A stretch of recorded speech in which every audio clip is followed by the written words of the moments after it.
The night of December 11th, 2014 was supposed to be just like any other evening in Nairobi. Linda Wanjiko Irungu, a 27-year-old lawyer known affectionately as Shiko to her friends, was out enjoying herself with companions at various restaurants in Nairobi's Kilimani area. She had much to look forward to. Her 28th birthday celebration was scheduled for December 16th, just 5 days away. But unbeknownst to her, that night would mark the end of her journey. She wouldn't get to celebrate her 28th birthday as her life would be cut short by the violent actions of the man she loved. Welcome back to the Crime Gist. My name is Damisa. Linda Wanjiko Irungu was born in the year 1986.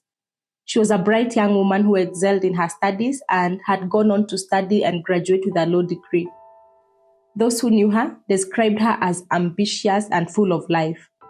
In 2011, when Linda was 24 years of age, she met a Nairobi businessman known as Erastus Ngura Odhiambo, 34 years of age at the time. Erastus, known to his friends and associates as Baba Billy or Idiot, was a Nairobi businessman who had established himself in the city's social scenes. He owned Latitude Bar, a bar located at BURUBURU shopping center, and a popular establishment that gave him both income and social standing. Erastus was also the founder of an IT firm known as Dynamic Era Solutions. He was also a licensed firearm holder, legally permitted to carry a gun for his own protection. Erastus Odhiambo was 10 years older than Linda and was already married before, with 3 kids from his previous marriage. He met Linda in Nairobi's entertainment scene in 2011, and the two quickly fell in love. By 2012, they had moved in together in Waihora Court in BURUBURU Phase 5. Linda had their son in the year 2013 when she was just 26. She was now navigating the complex balance between motherhood, career, and marriage, and this wasn't always easy. So, Linda's sister, known as Diana Irungu, often helped care for the baby. She and Linda shared a very close bond. Linda and Erastus Odhiambo were also well off enough to employ 2 house helps. Diana just came in to help the two where possible. By the time December 2014 rolled in, Linda was 27 years of age and her son was 1. By then, she was working at an investment company in Nairobi. That December would be her 28th birthday. It was to be held on December 16th, and she was looking forward to marking another year of life, surrounded by friends and family. But sadly, she had no way of knowing that she would never come to see that day. Thursday, December 11th, 2014, began like any ordinary day. This was just 5 days to Linda's birthday. She had made plans to spend the evening with friends at a restaurant in Nairobi's upscale neighborhood of Kilimani, the kind of social evening that young professionals in the city often enjoyed. Good food, good company, and a chance to unwind from the pressures of work. The evening started quite well.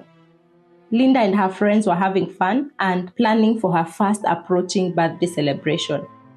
Meanwhile, her boyfriend Erastus Odhiambo spent this evening at his bar, attending to his business. Early on in the night, the two texted each other, with Linda telling Erastus that she was out with friends and would be late to get home. Erastus wasn't very pleased with this. He was known to be very controlling of her. He pleaded with Linda to come to Latitude Bar and join him there, but Linda declined. She needed time with her friends that night. After all, they were also helping her with planning for her upcoming birthday. Back at Linda's residence, her sister Diana and the 2 house helps were taking care of the home and of Linda's 1-year-old son. The arrangement was routine. The 3 helped with childcare and chores, allowing Linda the freedom to maintain her social life and career. As the evening wore on, Diana had no reason to suspect that this night would be any different from countless others. At 1 a.m. that night, Erastus Odhiambo came home from the bar looking for Linda. On finding that she wasn't home yet, he returned to the bar. As the night progressed, he came back to the house again at 3 a.m., but his girlfriend was still not home, and he couldn't reach her on her mobile phone. Both times, he didn't get into the house. He only got into the compound and checked for signs of Linda's car to determine if she was home. It was around 4 a.m. the morning of December 12th when Linda finally returned home. As she approached the house, she was on the phone and Diana could hear her arguing with someone. The conversation sounded heated and tense. As Diana opened the door for her, Linda informed her that she was talking to Erastus on the phone, adding that huyu mtu ni psycho, atakuja kuniua, meaning that this person is a psycho and he will kill me one day. Linda got into the house and changed into her pajamas while still arguing on the phone. The argument was troubling enough that Diana grew concerned for her sister's safety. She urged Linda to leave immediately and go to their parents' home in BURUBURU Phase 2. This plea was based on past incidences between Linda and Erastus Odhiambo. Diana would later reveal that this was not the first time that violence had threatened their relationship. Erastus was known to be very hot-tempered, so Diana recognized the warning signs and her instincts told her to get her sister to safety. Linda, perhaps sensing the same danger, agreed to leave. She was wearing only her pajamas. There was no time to change, no time to even pack a bag properly. She simply needed to get away. She got into her car and began to drive out of the compound, heading towards the safety of her parents' home. What happened next was witnessed by multiple people, including Diana, the 2 house helps, and 2 estate guards who were on duty that night. As Linda drove her car towards the gate, Erastus Odhiambo suddenly emerged. He ran after the moving vehicle and, in a shocking display of aggression, jumped in front of the car, forcing Linda to stop. He then rushed to the driver's side of the vehicle. The witnesses watched in horror as Erastus Odhiambo opened the car door and violently pulled Linda out. She was still in her pajamas, very vulnerable and trying to escape. A struggle ensued right there at the gate, and Linda fell to the ground as Erastus grabbed her hair and dragged her by the braids back to the compound. Her sister Diana tried to intervene to help free Linda from his grip, and that was when Erastus drew his gun and cocked it. Diana ran for her dear life before hearing a gunshot. When she looked back to check, she saw Linda losing balance and falling to the ground, saying, "Umenishut," which means "you have shot me." Diana saw her sister losing consciousness almost immediately. But the violence did not stop there. In a display of brutality, Odhiambo continued his assault on Linda, kicking her as she lay dying on the ground and pulling her by the braids while stepping on her stomach.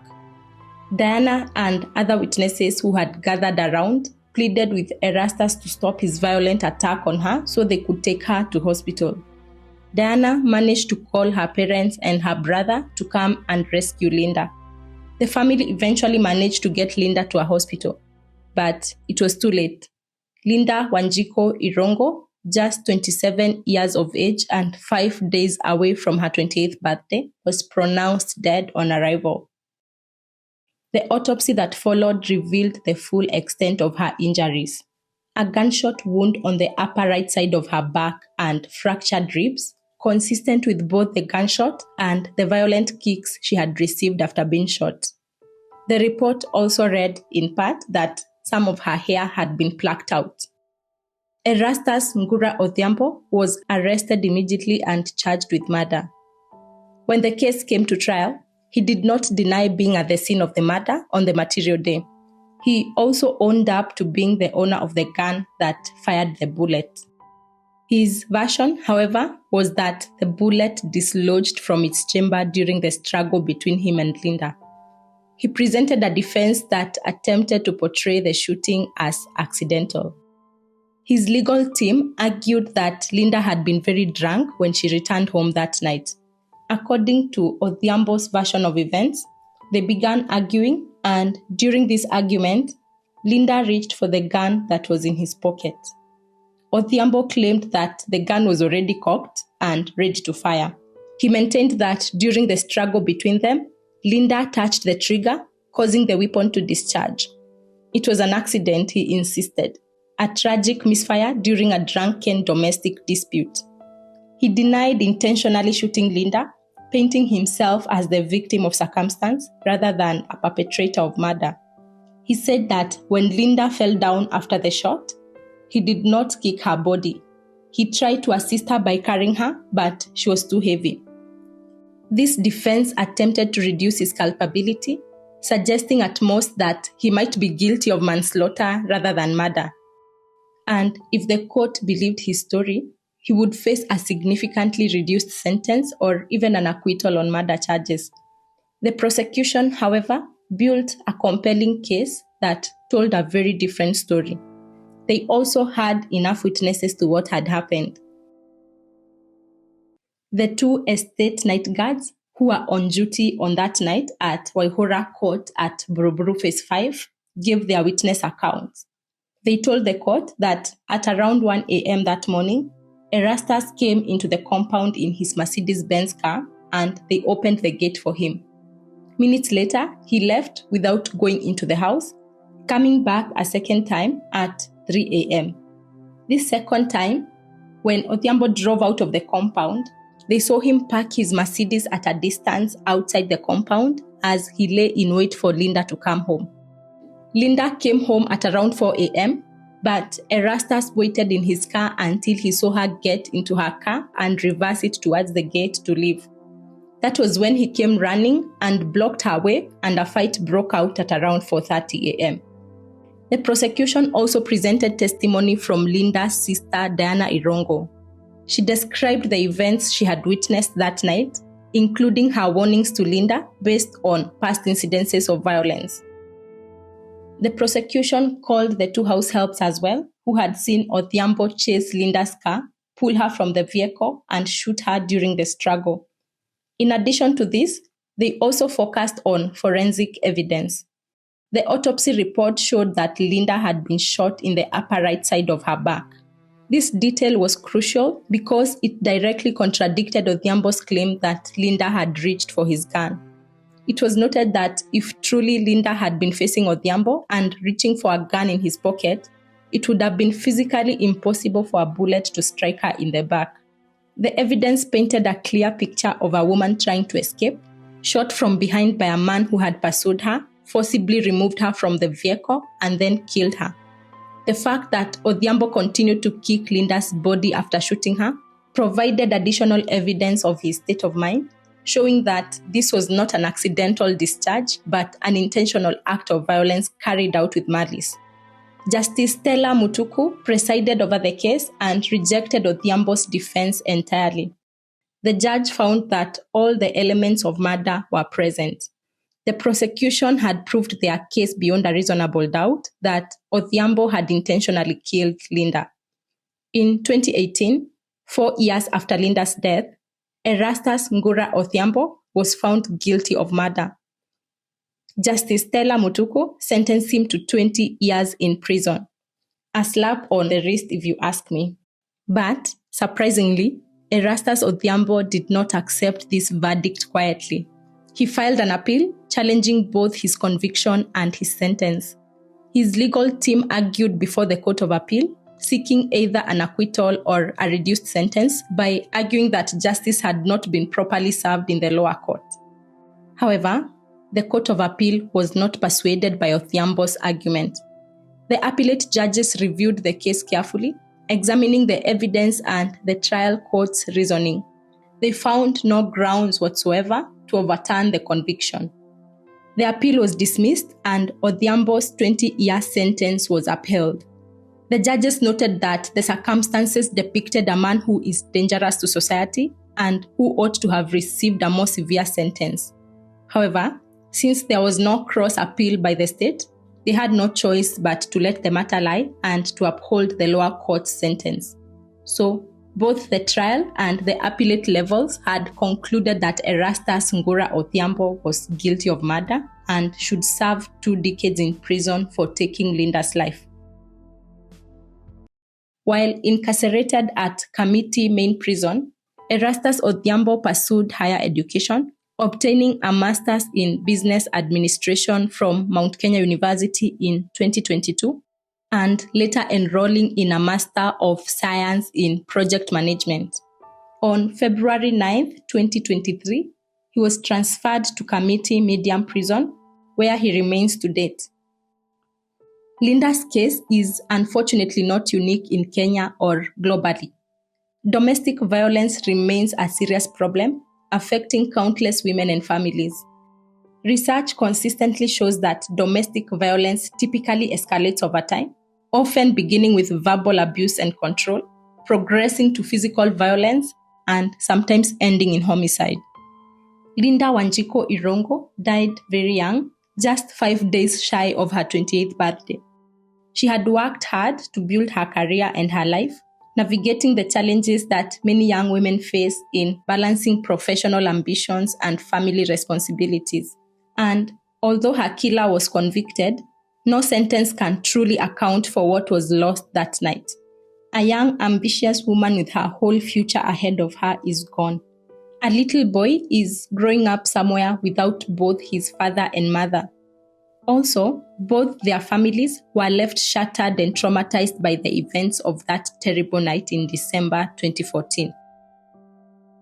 So, to conclude, Linda's story is a call to action for stronger protection of domestic violence victims and for communities and individuals to take warning signs seriously. Her death should not be in vain. May her story inspire continued efforts to prevent domestic violence and protect those at risk so that fewer families have to experience such devastating loss.